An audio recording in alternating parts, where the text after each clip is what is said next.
Princess Zarathel ran through the long hallways of the big space station. Her blue dress made soft sounds as her feet hit the metal floor. She was scared and needed to get away fast. Behind her, she could hear the heavy boots of her guards getting closer. They wanted to take her back to her father, the Emperor. He had decided she must marry Commander Vextar, a mean warrior who scared even the strongest soldiers. "I will not marry him," she said to herself as she turned a corner. "I will not become his property." The space station was huge. It moved around Earth like a moon, with thousands of people living and working inside. Most of them were humans, a young race that the Nexari Empire thought was not very smart. But Zara had been watching them for weeks, and she thought they were more clever than her people believed. She reached a door marked with strange symbols she did not know. In her panic, she thought it was the way to the escape pod bay. Without stopping to think, she pushed the button. The door opened with a soft sound. But instead of finding escape pods, she found herself in a small room filled with pipes, machines, and the smell of oil. A young human man sat at a desk looking at numbers on a screen. He had dark hair and kind eyes behind small glasses. His clothes were dirty from working with machines. The man looked up and dropped his coffee cup. The hot liquid spilled across his papers. "What the?" he started to say, then stopped. He stared at her with wide eyes. For a moment, neither of them moved. Zara looked at the human and something strange happened. She felt a warm feeling in her chest, like sunlight after a cold day. Golden threads of light began to appear in the air between them, so thin they looked like spider webs made of stars. The human, his name was Marcus Chen, though she did not know it yet, felt the same strange warmth. He rubbed his eyes, thinking the long work hours were making him see things. "Are you okay?" Marcus asked in simple English. He stood up slowly, not wanting to scare the beautiful alien woman in his tiny workspace. Zara gasped. The golden threads grew brighter. She knew what this meant. It was something from the old stories her grandmother told her. The soul bond. It had not happened to anyone in her family for over 1,000 years. "No, no, no," she whispered in her own language. Then in broken English she said, "This cannot be. You are human. I am Nexari Princess." Marcus did not understand her words, but he could see she was upset. "Hey, it's okay. You look lost. Are you hurt?" Before Zara could answer, they heard loud voices in the hallway. Her guards had found her trail. "Princess Zarathil, come out now. The Emperor commands it." Marcus saw the fear in her eyes. He did not know who she was or why soldiers were chasing her, but something inside him wanted to help. Maybe it was the strange golden light that still danced between them. Maybe it was just human kindness. "Quick, in here," he whispered, opening a panel in the wall. Behind it was a maintenance tunnel that led to other parts of the station. "I know these tunnels better than anyone. I work on the waste systems, not glamorous, but I learn every corner of this place." Zara looked at him with surprise. No one had ever offered to help her without wanting something back. In her world, people helped her because she was a princess, not because they cared. She crawled into the tunnel just as the guards reached the door. Marcus quickly closed the panel and sat back at his desk, trying to look normal. The door burst open. 3 tall Nexari guards in silver armor looked around the small room. Their leader had cold red eyes and scars on his face. "Human, did anyone come through here?" the guard asked. Marcus looked up and tried to seem confused. "No, sir, just me and my coffee." "Well, had coffee? Spilled it when you opened the door." He pointed to the mess on his desk. The guard looked around the room carefully. It was so small that there was nowhere to hide. He saw the pipes, the machines, the desk covered with papers about waste processing. Everything looked normal for a human worker's space. "If you see Princess Zarathel, you must report it immediately. The Emperor offers a big reward." "Sure thing," Marcus said, "though I don't know what a princess would want in the garbage section of the station." The guards left, but Marcus could hear them searching other rooms nearby. He waited until their voices faded away, then quietly opened the panel. "They're gone for now," he whispered into the tunnel. Zara crawled out, her blue dress now dirty from the maintenance tunnel. She looked at Marcus with new eyes. He had risked getting in trouble to help a complete stranger. "Why did you help me?" she asked in careful English. Marcus thought about it. "I don't know. You looked scared. Nobody should be that scared." He paused. "Plus, there's something weird happening here. This light thing." He waved his hand through one of the golden threads that still connected them. "You can see it too?" Zara asked with surprise. "Kinda hard to miss," Marcus said. What is it? Zara sat down on a box of machine parts. She looked very tired. In my culture, there are old stories about soul bonds. When two people meet and their spirits, how do you say, fit together like pieces of a puzzle? Like soulmates? Marcus asked. Yes, but more. The bond makes both people stronger. They can feel each other's emotions. Share knowledge, but it has not happened in my family for many generations, and never with... She stopped. Never with a human, Marcus finished. Because we're supposed to be primitive, right? Zara looked ashamed. That is what my people teach. But watching you work these past weeks, I think they are wrong. You've been watching me? Marcus asked. I was curious about humans. Your people fix things in ways that seem impossible. You make new solutions from old parts. My people would never think to try such things. They heard voices in the hallway again. The guards were coming back. We need to move, Marcus said. I know a place where we can hide and figure this out. But I have to ask, are you in real danger? Because helping you might get me in big trouble. Zara looked at him seriously. They want to force me to marry a cruel man.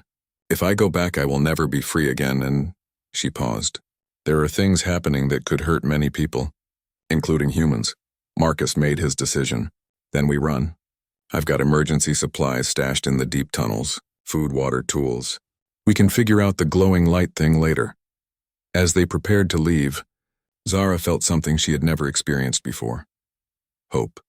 Not because of her royal blood or her family's power, but because a kind human stranger was willing to help her. The golden threads between them pulsed brighter, as if the bond itself approved of their partnership. Neither of them knew it yet, but this moment would change not just their lives, but the fate of entire worlds. Marcus opened another tunnel panel. Ready, princess? Just Zara, she said with a small smile. And yes, I am ready. Together they disappeared into the maze of maintenance tunnels, beginning an adventure that would test everything they thought they knew about themselves and each other. Marcus led Zara through the dark maintenance tunnels. The golden threads of light between them provided a soft glow, making it easier to see in the narrow spaces. They crawled through pipes and climbed over machines that kept the station running. How do you know these tunnels so well? Zara asked as they stopped to rest. Marcus smiled. I've been working here for 3 years.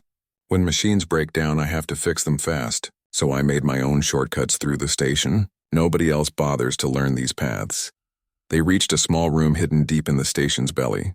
Marcus had made it into a secret workshop. There were tools everywhere, spare parts in boxes, and a small bed in the corner. A tiny window showed the stars outside. This is my thinking place, Marcus said. When work gets too stressful, I come here to build things. Zara looked around with wonder. She saw devices she did not recognize, made from pieces of different machines. What are these? My inventions, Marcus said proudly. This one makes the air cleaner. This one can find problems in the power systems before they cause trouble. And this? He picked up a small device that looked like 2 different machines stuck together. This can translate languages. You built a translator? Zara asked with surprise. Well, I tried to. It only works sometimes. Marcus turned on the device. Your people have such advanced technology. Why doesn't anyone talk about human inventions? Zara touched one of his devices. When her skin met the metal, the golden threads grew brighter. Suddenly, she could understand how the machine worked. She saw Marcus's thoughts when he built it, how he solved each problem with creative ideas. This is amazing, she whispered. You think in ways my people never learned. We follow rules and procedures. You make new rules. Marcus felt strange too. When Zara touched his invention, he suddenly understood things about energy and power that he had never learned in school. Is this the bond thing? Are we sharing knowledge? I think so, Zara said. In the old stories, bonded pairs could learn from each other instantly. They sat together on the small bed. The golden threads wrapped around them like a warm blanket. Tell me about this marriage, Marcus said. Why are they forcing you? Zara's face became sad. Commander Vextar wants to rule the Empire. If he marries me, he gets closer to the throne, but he is cruel and violent. He enjoys hurting people. Can't you just say no? In my culture, daughters must obey their fathers. The Emperor thinks this marriage will bring peace between different Nexari groups. He does not care about my happiness. Marcus felt angry. That's not right. People should choose who they love. Zara looked at him with curious eyes. In human culture, you choose your own partners? Of course. Marriage should be about love, not politics. Marcus paused. Though I'm not exactly an expert. I spend most of my time with machines instead of people. They were quiet for a moment. Then Zara spoke again. Marcus, there is something else. Something dangerous. Vextar is not just marrying me for power. There is an ancient weapon hidden somewhere near Earth. If he finds it... What kind of weapon? The stories say it can destroy entire star systems. It was built long ago and then hidden because it was too dangerous to use. Marcus felt cold. And you think he's looking for it? I heard him talking to his advisors. They have been studying human history looking for clues. They think your ancestors might have known where it was hidden. That doesn't make sense. Humans have only been in space for a few hundred years. The weapon is much older than that, maybe 10,000 years or more. Marcus stood up and started pacing in the small room. This was too much to think about. A few hours ago, his biggest worry was fixing a broken water pump. Now he was hiding an alien princess and hearing about ancient weapons. We need to warn someone, he said. The station commander or Earth government or... Who would believe us? Zara asked sadly. I am a runaway princess. You are a maintenance worker. And we have no proof she was right. Marcus sat back down and rubbed his head. Okay, let's think about this step by step. What exactly did you hear Vextar say? Zara closed her eyes and remembered. He said the weapon was hidden somewhere humans call the green lung of the world. His advisors showed him maps of your planet. Green lung of the world, Marcus thought. That sounds like the Amazon rainforest. It's called that because it produces so much oxygen. Yes, that was the word, Amazon. Zara grabbed his hand. Marcus, if Vextar finds this weapon, he will use it to show his power. He might destroy human colonies to prove the Nexari are superior. The golden threads pulsed between them, sharing their fear and determination. Marcus felt Zara's royal training, her knowledge of politics and military strategy. Zara felt Marcus's practical problem-solving skills, his ability to find solutions with limited resources. We need more information, Marcus said. And we need help from people who won't just arrest us. How do we get that? Marcus smiled. The same way I learned these tunnels. We start small and build up. He went to a computer terminal in the corner. This connects to the station's main database, but through a maintenance access. I can search for information without anyone knowing. He started typing. Let's see. Amazon rainforest, archaeological sites, anything unusual. Information appeared on the screen. Most of it was normal. Research stations, wildlife preserves, ancient human settlements. But then Marcus found something interesting. Look at this, he said. There are several places in the Amazon where satellite images show strange formations. Circles and lines that don't look natural. Most scientists think they're just old human settlements, but... Zara studied the images. These patterns. They look similar to Nexari architectural designs from ancient times. Really? Yes, but that should be impossible. My people have no record of ever visiting Earth before your space age. Marcus saved the information to a portable device. Maybe there are things both our peoples forgot. As they worked together, they began to understand each other better. Zara saw how humans could take small pieces of information and build big ideas. Marcus saw how Nexari training helped organize knowledge in useful ways. There's something else we need to figure out, Marcus said. This bond between us, it's getting stronger. I can almost hear your thoughts sometimes. I know. It's the same for me. Zara touched his hand again. In the old stories, bonds like this only formed when the universe needed balance. When great changes were coming. What kind of changes? I don't know. But the stories say bonded pairs were meant to work together to face challenges that neither could handle alone. Outside their hideout, they heard the sound of boots in the tunnels. The guards were getting closer to finding them. Marcus quickly packed supplies into a bag. We can't stay here anymore. But I have an idea. What? If Vextar's looking for this weapon, maybe we can find it first. Or at least find enough proof to convince someone in authority to listen to us. Zara looked scared but determined. You want to go to Earth? To the Amazon? It's crazy enough that they might not expect it, and... Marcus paused. I have a friend who works at the archaeological research station there. She might help us. They heard voices getting closer. Time was running out. Are you sure about this? Zara asked. Marcus looked at the golden thread still connecting them. He felt her courage and her fear. She felt his determination and his loyalty. No, I'm not sure about anything, he said honestly. But doing nothing means letting Vextar win. And I don't think either of us can live with that. Zara nodded. Then we go to Earth. They slipped out of the hideout through a different tunnel, heading toward the shuttle bays. Behind them, the golden threads left a faint trail of light, as if the universe itself was showing them the way forward. The bond had brought them together by accident. Now it might be their only hope of preventing a disaster that could destroy both their worlds. Marcus and Zara reached the shuttle bay through a maintenance tunnel that opened behind a pile of supply boxes. They could see several small ships used for travel between the station and Earth, but there was a problem. 3 Nexari guards stood near the entrance, checking everyone who tried to leave. "How do we get past them?" Zara whispered. Marcus studied the area. "See that loading dock over there? Supply ships come and go all day, if we can get aboard one." Before he could finish his plan, alarms began blaring throughout the station. Red lights flashed everywhere, and a voice spoke over the speakers. "Attention all station personnel.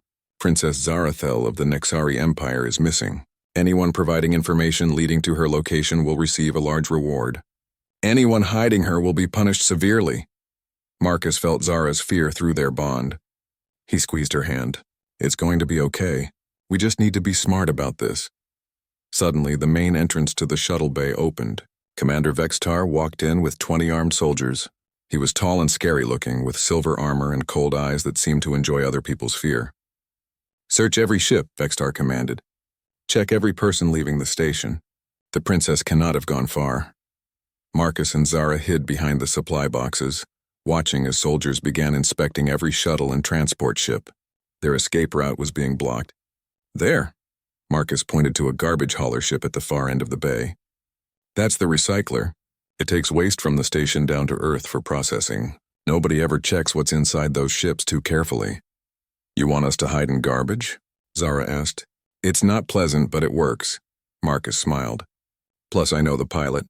Her name is Captain Rodriguez. She's been helping me get spare parts for years." They waited until the soldiers moved to another section of the bay, then crept toward the garbage ship. Captain Sarah Rodriguez was loading containers into her ship. She was a tough-looking woman with graying hair and kind eyes. "Marcus?" she said with surprise when she saw them. "What are you doing here? And who's your friend?"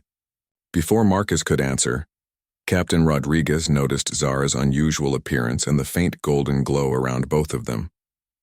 "Oh," she said quietly. "You're the princess everyone's looking for." Marcus tensed, ready to run, but Captain Rodriguez surprised him. "Well," she said with a grin, "I never liked bullies who force people into marriage. Get aboard quickly before those tin soldiers see you." "You'll help us?" Zara asked with amazement. "Kid, I've been flying ships for 30 years. I have seen enough of the galaxy to know that sometimes the right thing to do isn't the legal thing to do." They climbed aboard the recycler just as Vextar's soldiers began moving in their direction. Captain Rodriguez sealed the doors and started the engines. "Where are we headed?" she asked, as the ship lifted off from the station. "Earth, specifically the Amazon Research Station," Marcus said. "That's interesting. Any particular reason?" Marcus and Zara looked at each other. The golden threads between them pulsed as they shared a silent conversation. Finally, Zara spoke. "There's something dangerous hidden in the Amazon. Something that could hurt many people if the wrong person finds it." Captain Rodriguez nodded. "Fair enough. I don't need details. But you should know. Once we land, I can't protect you anymore. Vextar will have ships following us."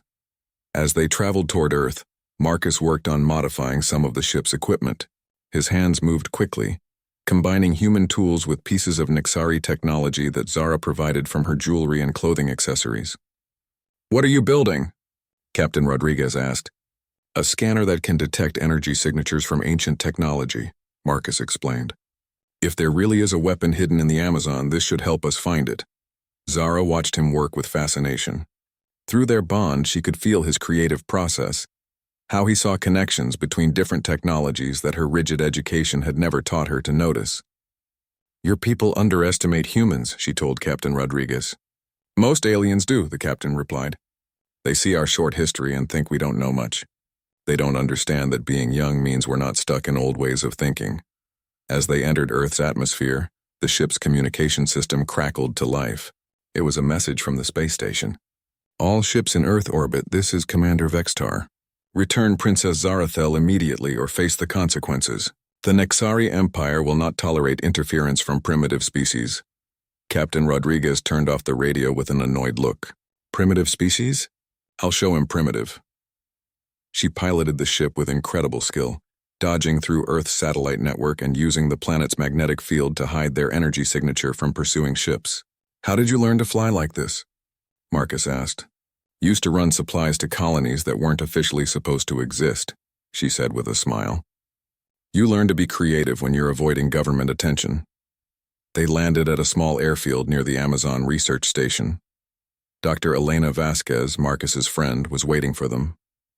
She was a young archaeologist with dark hair and excited eyes who loved discovering new things. Marcus, you said you were coming, but you didn't mention bringing company. She looked at Zara curiously. And what's that golden light around you two?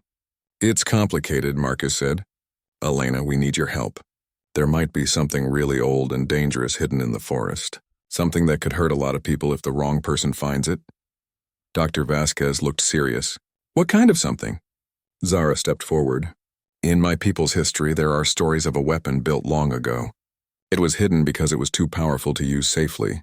A weapon? From how long ago? Maybe 10,000 years? Dr. Vasquez's eyes went wide. That's impossible.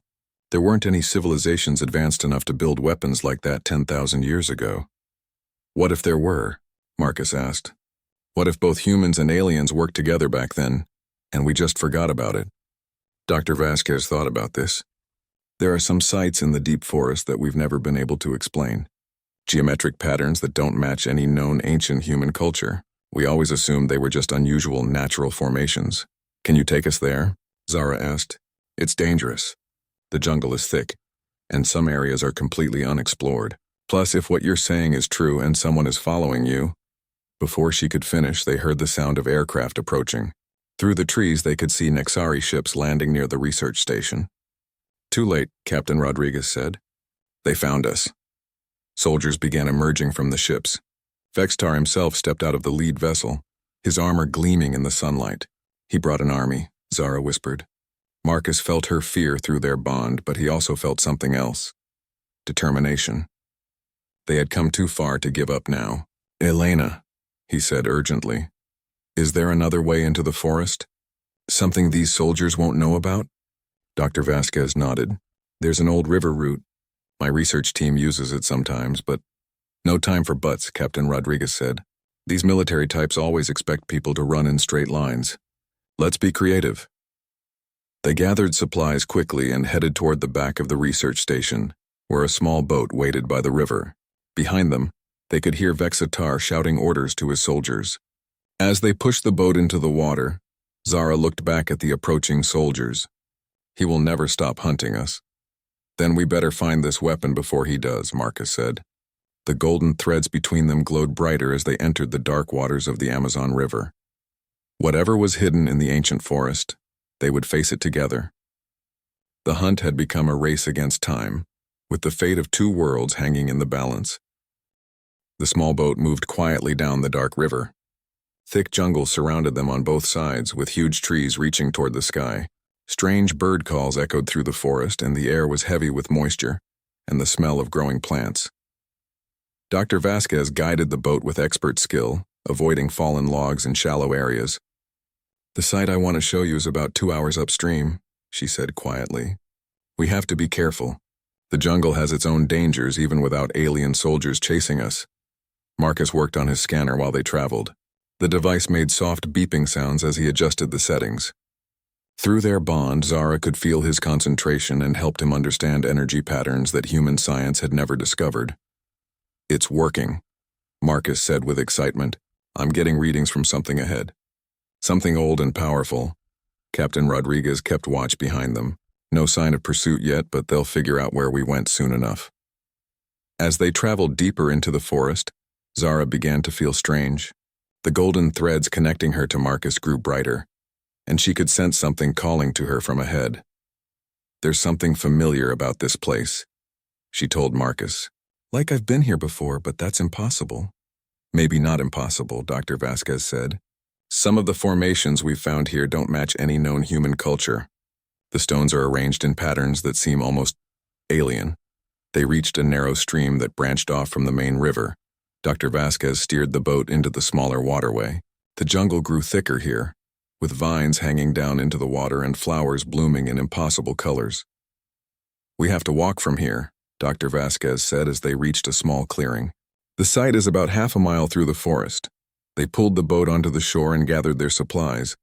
Marcus's scanner was beeping more frequently now, indicating they were getting closer to whatever was hidden in the jungle.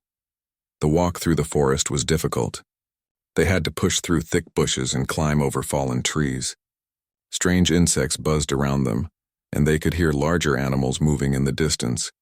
But Zara found the journey easier than she expected. The bond with Marcus seemed to give her strength and sure footing. She could sense the safest path through the jungle as if something was guiding her. "There," Dr. Vasquez pointed ahead. "That's the site." They emerged into a large circular clearing. In the center stood a ring of tall stone pillars covered with symbols that seemed to glow faintly in the dim jungle light. The symbols looked part human and part Nexari, but also like something else entirely. Marcus's scanner went crazy, beeping rapidly and showing energy readings unlike anything he had ever seen. "This is it," Zara breathed. "This is where the weapon was hidden." She walked toward the center of the circle, drawn by a force she couldn't resist. As she approached the pillars, the symbols began to glow brighter. The golden threads connecting her to Marcus stretched out and touched the ancient stones. "Zara, be careful," Marcus called, but he could feel through their bond that she was safe. More than safe, she was where she was meant to be. When Zara reached the center of the circle, she placed her hand on a smooth section of stone. Suddenly, the ground began to rumble. The pillars rose higher, revealing that they were actually the tops of a much larger structure buried under centuries of jungle growth. "It's not just a weapon," Zara said with wonder. "It's a whole building. A temple or control center." Dr. Vasquez stared in amazement. "This changes everything we know about ancient civilizations." A doorway opened in the side of the structure, revealing stairs leading down into darkness. Ancient lights began to glow along the walls, activated by Zara's touch. "Should we go in?" Captain Rodriguez asked. Before anyone could answer, they heard the sound of aircraft in the distance. "Vextar had found them. We don't have a choice," Marcus said. "If that's really a weapon down there, we can't let Vextar get it." They hurried down the stairs into the ancient structure. The walls were covered with more symbols and the air hummed with energy. Marcus's scanner showed power levels that should have been impossible. As they went deeper, Zara began to understand the symbols. They told a story about two young civilizations working together to build something that could protect them from a great danger coming from the stars. "Marcus," she said excitedly, "look at this. The symbols show humans and Nexari working together thousands of years ago. But there's something else too. A third group that helped them." "Who were they?" Dr. Vasquez asked. "I don't know. The symbols are different from anything in our histories." They reached a large chamber at the bottom of the structure. In the center stood a device that looked like a cross between a Nexari energy crystal and human mechanical engineering.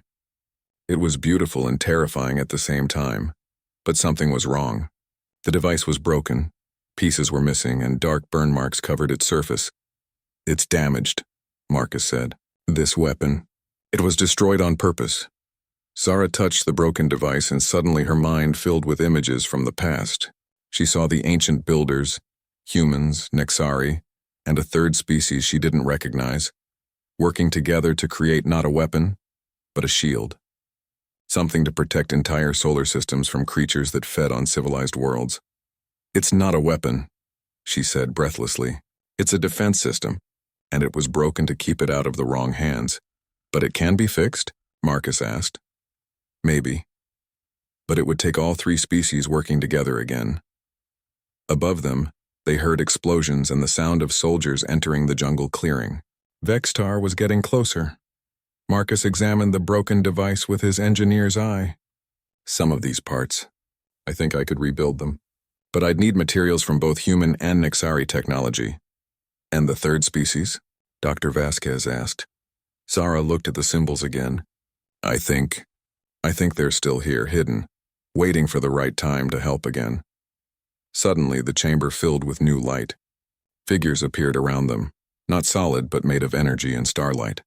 They were tall and graceful, with features that seemed to shift between human and alien. The Guardians, One of them spoke directly into their minds. "We have waited long for the bonded pair to return." "Bonded pair?" Marcus asked. "The soul bond," Zara realized. "It doesn't just connect us. It connects our species through us," the Guardian nodded. "When the great danger returns, only unity can stand against it. The weapon you seek to prevent exists, but it calls to the Devourers. They come now, drawn by its power." "Devourers?" Captain Rodriguez asked. "Creatures from beyond your galaxy. They consume civilizations, leaving empty worlds behind. The defense system was built to hide worlds from them, but it has been broken too long." Above them, the sounds of battle grew louder. Vextar's soldiers were fighting their way through the jungle toward the entrance. "Can we fix it?" Marcus asked urgently. "Not here, not now, but the knowledge can be preserved." The Guardian gestured toward Zara and Marcus. "Through your bond, you carry the memory of how it was built. Take this knowledge to those who can use it." The Guardian touched both of them, and suddenly their minds were filled with technical knowledge beyond anything either species had achieved alone. Marcus understood energy manipulation at a level far beyond human science. Zara gained insights into creative engineering that her people had forgotten. "Go now," the Guardian said as the images began to fade. "The true test is yet to come." The chamber shook as explosions echoed from above. Vextar had found the entrance. "There's another way out," Dr. Vasquez said, pointing to a passage they hadn't noticed before. As they ran through the ancient corridors, Marcus and Zara felt the weight of what they had learned. They weren't just running from an arranged marriage anymore. They were carrying the knowledge needed to save both their civilizations from something far worse than any weapon. Behind them, they could hear Vextar's angry shouts as he discovered the empty chamber and the broken device that could no longer serve his ambitions, but ahead of them lay a greater challenge, convincing two species who barely trusted each other to work together before the Devourers arrived. The bond between them pulsed with new purpose. They were no longer just Marcus and Zara. They were the bridge between worlds, carrying hope for a future neither could build alone. Marcus, Zara, Dr. Vasquez, and Captain Rodriguez escaped through the hidden tunnel, just as Vextar's soldiers reached the ancient chamber. They emerged from a concealed exit 2 miles away, near another river where Dr. Vasquez had hidden a second boat. "We need to get back to civilization fast," Captain Rodriguez said as they climbed into the boat. "If what those Guardian things said is true, we have bigger problems than one angry commander."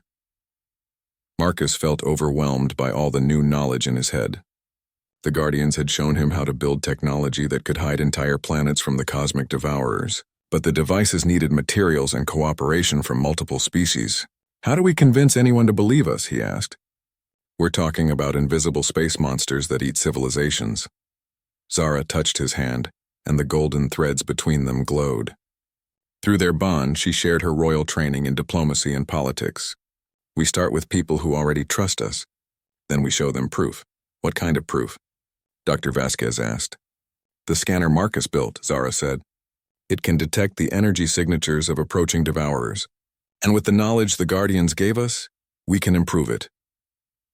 As they traveled down the river toward the research station, Marcus began modifying his device with techniques the Guardians had taught him.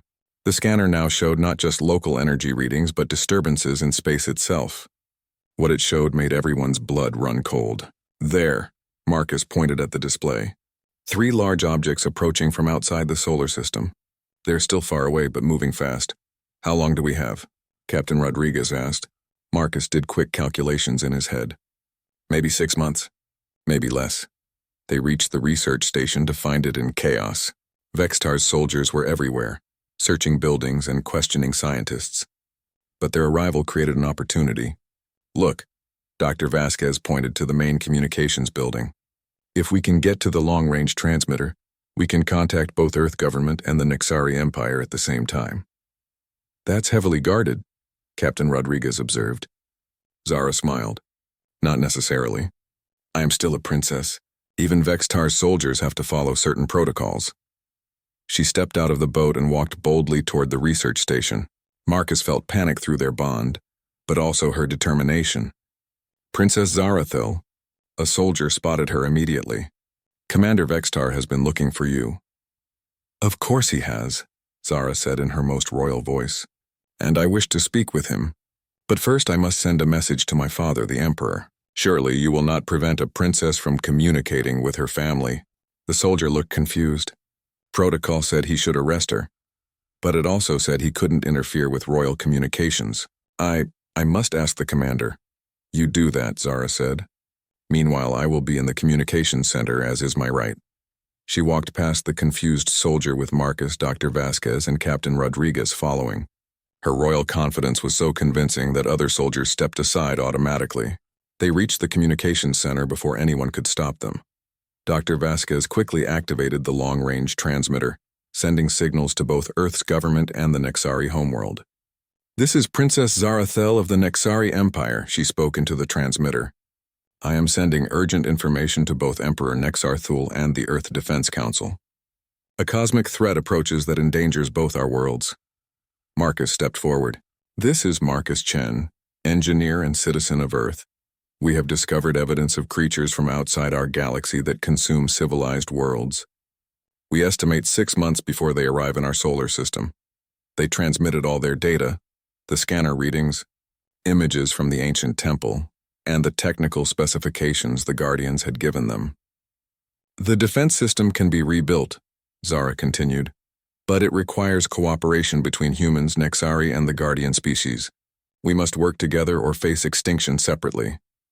Before they could finish the transmission, Vextar burst into the communications center with his soldiers. Arrest them all, he shouted. The princess will marry me as planned, and this nonsense about cosmic threats will stop. But something unexpected happened. The soldiers hesitated. They had heard the transmission, and the scanner readings were too detailed to be fake. Commander, one of the soldiers said carefully, what if they're telling the truth? What if there really is a threat coming? Lies, Vextar snarled. Human propaganda designed to weaken our empire. At that moment, responses began coming through the communicator. First from Earth's Defense Council, then from the Nexari Emperor himself, Princess Zarathel. The Emperor's voice crackled through space. Your claims are disturbing. Our deep space sensors have detected unusual energy signatures approaching the outer system. Return to the homeworld immediately for discussion. The Earth Defense Council's response was equally serious. Marcus Chen, your data matches anomalies our scientists have been tracking for weeks. We are calling an emergency session of the Global Defense Committee. Vextar's face grew red with anger. This changes nothing. The princess is still bound by law to marry me. Actually, Zara said calmly, ancient law states that royal obligations are suspended during times of species survival, and I think approaching devourers qualify. Through their bond, Marcus felt Zara's satisfaction at using her political education against Vextar. But the commander wasn't finished. Then I will take the weapon for myself. I will find the ancient device and use it to destroy these so-called devourers. You can't, Marcus said. The device is broken, and even if you could fix it, you'd need all 3 species working together.